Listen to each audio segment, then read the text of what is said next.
और इस बीच एक और बड़ी खबर आ रही है। ईरान और अमेरिका के बीच तनाव की ही ईरान के चीफ ऑफ मुस्वी का बड़ा बयान आया है। जी हां, ईरान के चीफ ऑफ मुस्वी ने क्या कहा है जान लीजिए। उन्होंने कहा है, हम मिशन को अंजाम तक पहुंचाने को तैयार हैं। दुश्मन से हमेशा सतर्क रहना होगा। इतना ही नहीं, नेतन्याहू सिर्फ बातें करते हैं, उनकी हैसियत कुछ नहीं है। ये सीधे सीधे ईरान के शब्द हैं। ईरान की तरफ से कहा गया, जब नेतन्याहू डरते हैं तो अमेरिका से गिड़गिड़ाते हैं और आने वाले वक्त में नेतन्याहू सीधे जाने वाले हैं अमेरिका मुलाकात करने के लिए।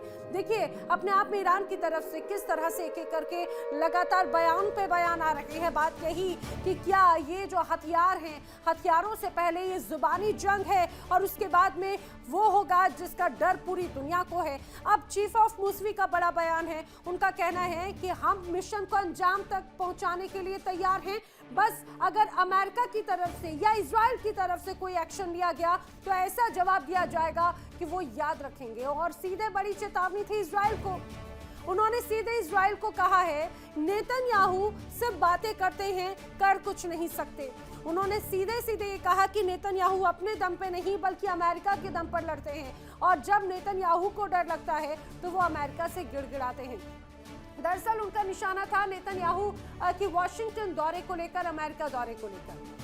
तो क्या ईरान के क्रांति दिवस पर खामनेई जंग का उद्घोष कर सकते हैं, क्योंकि आने वाले वक्त में कुछ ही घंटों के बाद में ये कहा जाए कि खामनेई जनता को संबोधित करेंगे। तकरीर में क्या कुछ कहेंगे ये भी अपने आप में देखने वाली बात है, लेकिन जो कयास लगाए जा रहे हैं, माना जा रहा है कि तकरीर में वो बड़ी बातें हैं जो लोगों में जोश भर दे। जैसे खामनेई की हरी झंडी क्या इसी क्रांति दिवस के माध्यम से मानी जाएगी। 11 फरवरी को ईरान का क्रांति दिवस है। देश की जनता को खामनेई संबोधित करेंगे।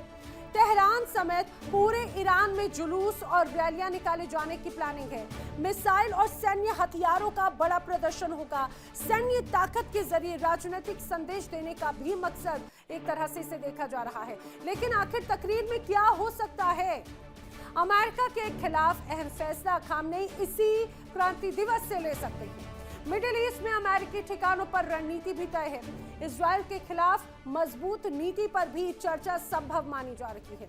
वहीं पश्चिमी देशों की ताकत से आगे ईरान की ताकत नजर आती है। ईरानी शक्ति और एकता का संदेश भी इसी मंच से खामनेई दे सकते हैं और इसीलिए माना जा रहा है कि खामनेई क्या कहेंगे और उनकी उस तकरीर पर पूरी दुनिया की निगाहें हैं, क्योंकि ईरान और अमेरिका के बीच का तनाव वो सीधे सीधे डोनाल्ड ट्रंप वर्सेस खामनेई माना जा रहा है। और खामनेई क्या कहेंगे, खामनेई कहाँ हैं, क्या करेंगे, बार बार ये तमाम कयास लगाए जा रहे थे कि खामनेई जा चुके हैं अंडरग्राउंड, खामनेई जा चुके हैं बंकर के अंदर, लेकिन खामनेई एक शेर की तरह सामने आने को तैयार हैं और वो आएंगे सीधे, कहा जा रहा है, क्रांति दिवस पर जनता को बड़ा पैगाम देंगे। और बड़े पैगाम में ये माना जा रहा है कि क्या वो अमेरिका के खिलाफ कोई बड़ा उद्घोष कर सकते हैं, क्योंकि उस उद्घोष से पहले जनता से आह्वान किया जा रहा है एकजुटता का, एकजुट रहने का। ये कहा जा रहा है विदेशी ताकतों को कड़ा संदेश देना है। अब खामनेई ने जनता से क्या अपने इस आह्वान में कहा है, इशारों में ट्रंप और नेतन्याहू को किस तरह से चेताया है, आइए वो भी मैं आपको बता देती हूँ। दरअसल खामनेई ने कहा है, एक है तो सेफ है। क्रांति दिवस से पहले ही अली खामनेई की अपील है जनता से, ईरानियों की एकता दुश्मनों को निराश करेगी। ईरान की ताकत मिसाइलों, सैन्य हथियारों में नहीं बल्कि इच्छा शक्ति में है, एकता और दृढ़ता में निहित है। एकता दुश्मनों को निराश करने का बड़ा हथियार है। राष्ट्रीय शक्ति जनता के संकल्प और धैर्य से जुड़ी है। मिसाइलों, विमानों में वो ताकत नहीं जो एकता में है। और ये भी सीधे सीधे आयतुल्लाह अली खामनेई ने जनता से कहा है कि आपने पहले भी कई मोर्चों पर अपनी दृढ़ता को दिखाया है, एक बार फिर वक्त आ चुका है दुश्मन को हतोत्साहित करने का, और इसीलिए एक बार फिर वो दहाड़ते हुए नजर आ रहे हैं।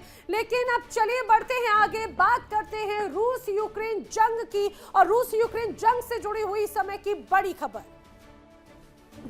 डोनेस्क में रूस का हमला नाकाम हो चुका है। रूस यूक्रेन जंग से जुड़ी हुई बड़ी खबर।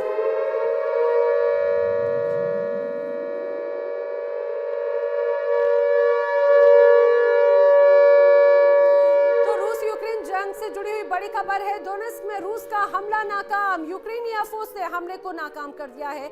लगातार रूस ताबड़तोड़ हमले कर रहा है, लेकिन यूक्रेन भी जवाब दे रहा है और बचाव भी कर रहा है। यूक्रेनी जवानों ने दरअसल रूस के ड्रोन को मार गिराया और ये अपने आप में कहा जाए कि यूक्रेन की बढ़ती ताकत को दर्शाता है और रूस के फेल होते हमलों को भी सीधे सीधे दर्शाता है, इसमें कोई शक नहीं। और यही वजह है कि रूस और यूक्रेन के बीच का तनाव 4 सालों के बाद भी खत्म होता हुआ नजर आ नहीं रहा। चलिए बढ़ते हैं आगे। एक और बड़ी खबर इस दौरान आ रही है, वो भी रूस यूक्रेन हमलों से जुड़ी हुई। रूस के हमलों को यूक्रेन ने करारा जवाब दिया है। बड़ी खबर, यूक्रेनी ड्रोन ब्रिगेड ने रूस पर करारा प्रहार किया है।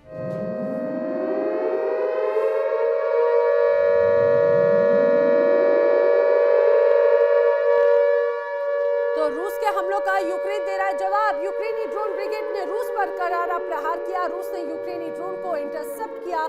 हमले में रूसी गेरबर्ट डिकॉय ड्रोन पूरी तरह से तबाह हो चुका है, ऐसी जानकारी सामने आ रही है। और समझिए ये अपने आप में एक बड़ा संदेश है। 4 साल होने को आए हैं। यूक्रेन रूस के मुकाबले काफी छोटा है, उसकी सैन्य ताकत रूस के मुकाबले कम है, लेकिन हौसले उससे बड़े हुए नजर आते हैं क्योंकि उसके साथ में है नाटो, उसके साथ में है यूरोप कंट्रीज। और यही वजह है कि बार बार ये पूरा युद्ध रूस वर्सेस नाटो और यूरोप नजर आता है। आइए अब आपको बताते हैं कि ड्रोन ने आखिर किस तरह से दहशत फैला रखी है। उतना तो मिसाइलों ने नहीं फैलाई जितना ड्रोन जंग में बहुत निर्णायक भूमिका निभा रही है। लेकिन ऐसा क्यों है, आइए वो भी जरा जान लीजिए। जंग में आखिर ड्रोन क्यों निर्णायक है मिसाइल से ज्यादा?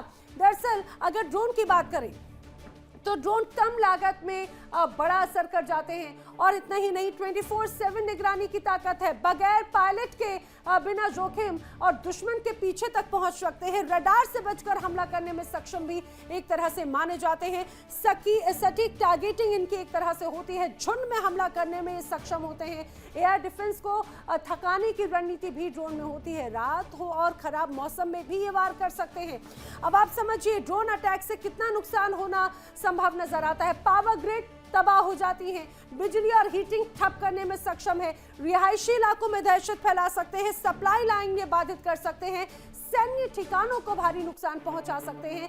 सबसे महत्वपूर्ण बात ये रिहायशी हो या फिर जंगल का इलाका, ये पूरी तरह से कारगर साबित होते हैं। ड्रोन युद्ध से कितना फायदा हो रहा है युद्ध में ये भी समझिए। दरअसल कम लागत में बड़ा हमला, पायलट की जान सुरक्षित, लंबी दूरी तक मार करना इसके माध्यम से सक्षम है। दुश्मन की रणनीति बेनकाब करना भी अपने आप में महत्वपूर्ण है। युद्ध की रफ्तार और भी ज्यादा ये बढ़ा देता है ड्रोन। वहीं अगर रूस की ड्रोन स्ट्रैटेजी की हम बात करें तो अब लड़ाई सिर्फ टैंकों से नहीं बल्कि ड्रोन के माध्यम से भी हो सकती है। बड़े पैमाने पर ड्रोन बारिश करने में सक्षम है। पावर एनर्जी सिस्टम पूरी तरह से टारगेट हो सकते हैं। मौसम कोई सा भी हो, आंधी हो, बारिश हो, ठंड हो, बर्फीला मौसम हो, ड्रोन का अटैक पूरी तरह से सटीक हो जाता है।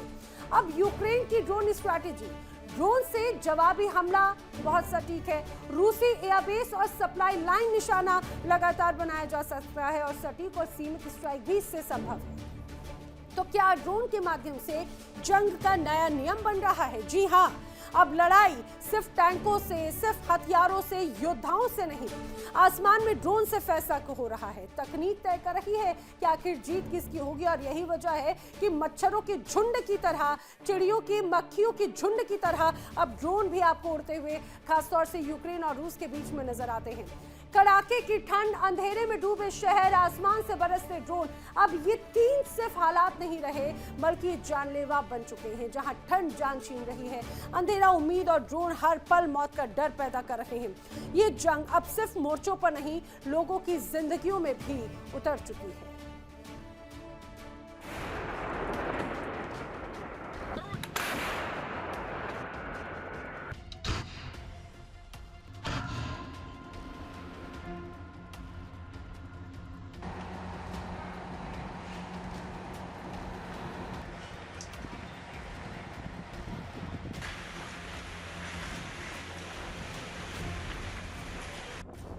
कड़ाके की ठंड,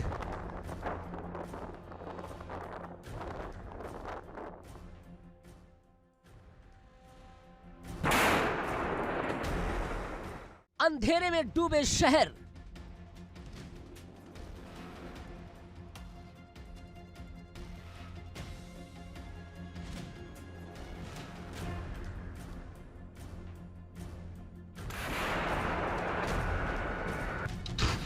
और आसमान से बरसते ड्रोन।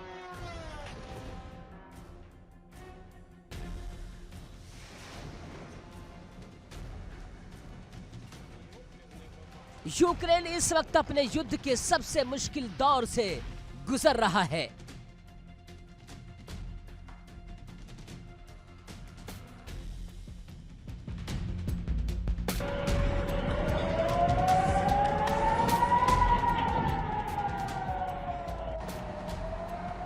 जहां ठंड जानलेवा है और बम हर सांस पर भारी है।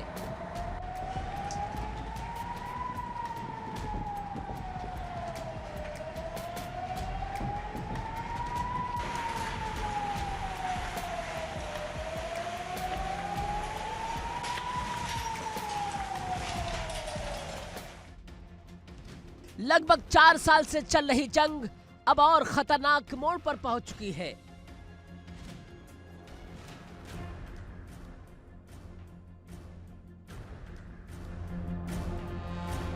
रूस के हमलों ने बिजली, पानी और हीटिंग तीनों पर सीधा वार किया है।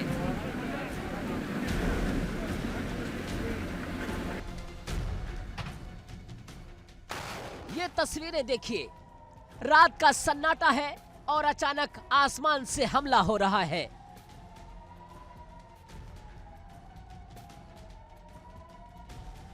रूस ने बीते कुछ महीनों में यूक्रेन के बिजली ढांचे को मुख्य तौर पर निशाना बनाया है।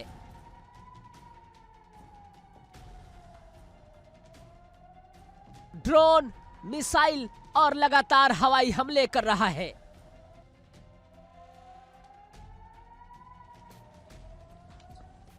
उसका परिणाम यह है कि पूरा देश अंधेरे में डूबा हुआ है।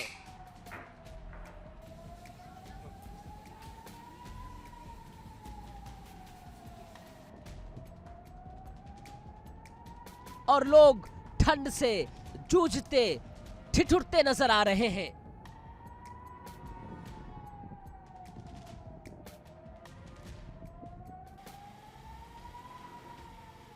और अब खुद यूक्रेन के राष्ट्रपति ज़ेलेंस्की मान रहे हैं कि स्थिति गंभीर है।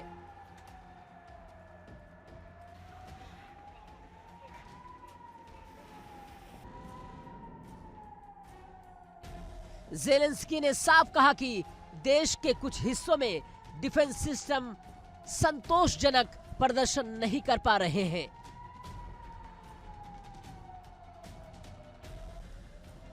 उन्होंने माना कि रूस के बड़े पैमाने पर ड्रोन हमलों को रोकना कठिन होता जा रहा है। हालांकि उन्होंने ये भी कहा कि नई रक्षा रणनीतियों पर तेजी से काम किया जा रहा है। और इसी बीच जंग के बीच ज़ेलेंस्की की नई चाल का खुलासा हुआ है। बड़ी खबर, वॉर ब्रेकिंग।